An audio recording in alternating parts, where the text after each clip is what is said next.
हजरत मरियम एक पाकदामन और नेक खातून थी जिन्हें फरिश्ते जिब्राइल ने अल्लाह के हुक्म से बेटे की पैदाइश की खुशखबरी दी।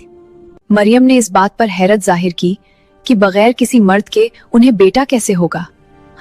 फरिश्ते ने उन्हें समझाया कि यह अल्लाह की कुदरत है जिसके लिए कुछ भी नामुमकिन नहीं है और यह लोगों के लिए एक निशानी होगा।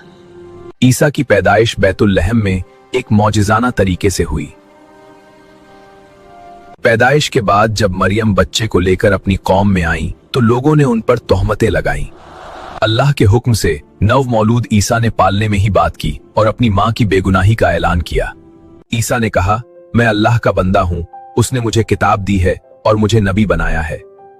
ईसा ने बाकी बच्चों की तरह बचपन गुजारा और अल्लाह की निगरानी में उनकी परवरिश हुई।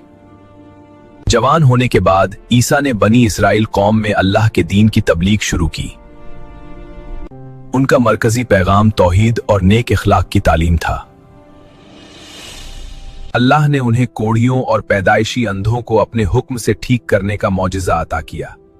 सबसे बड़ा मौजिज़ा यह था कि वह अल्लाह की इजाजत से मुर्दों को जिंदा कर देते थे।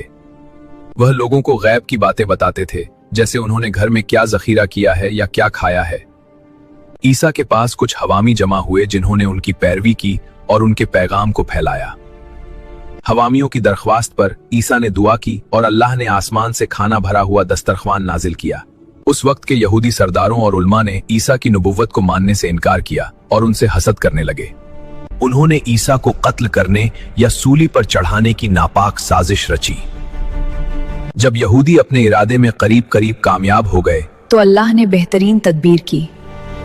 अल्लाह ताला ने ईसा को बइज्जत और सही सालमात जिस्म के साथ उठा लिया। इस्लामी अकीदे के मुताबिक ईसा क़यामत से पहले दुनिया में दोबारा नाजिल होंगे, दज्जाल को कत्ल करेंगे और इंसाफ कायम करेंगे। इस्लामी रिवायतों के मुताबिक हजरत ईसा दज्जाल को लुद के मुकाम पर पकड़ेंगे। दज्जाल का ज़हूर हजरत ईसा की वापसी का सबसे भयंकर होगा।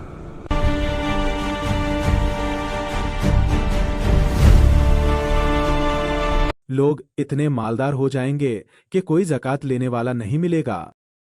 जमीन अपनी तमाम बरकतें उगल देगी, फल बड़े और यह दौर 40 साल का होगा जिसमें ईसा सिर्फ अल्लाह के कानून के मुताबिक हुकुम याजूज माजूज का छगुरूज। इस अमन के दौर में अल्लाह एक और वो बड़ी तादाद में जमीन पर उतरेंगे और हर तरफ फसाद और तबाही मचा देंगे। ईसा अपने साथियों के साथ पहाड़ों पर या किसी महफूज मकाम पर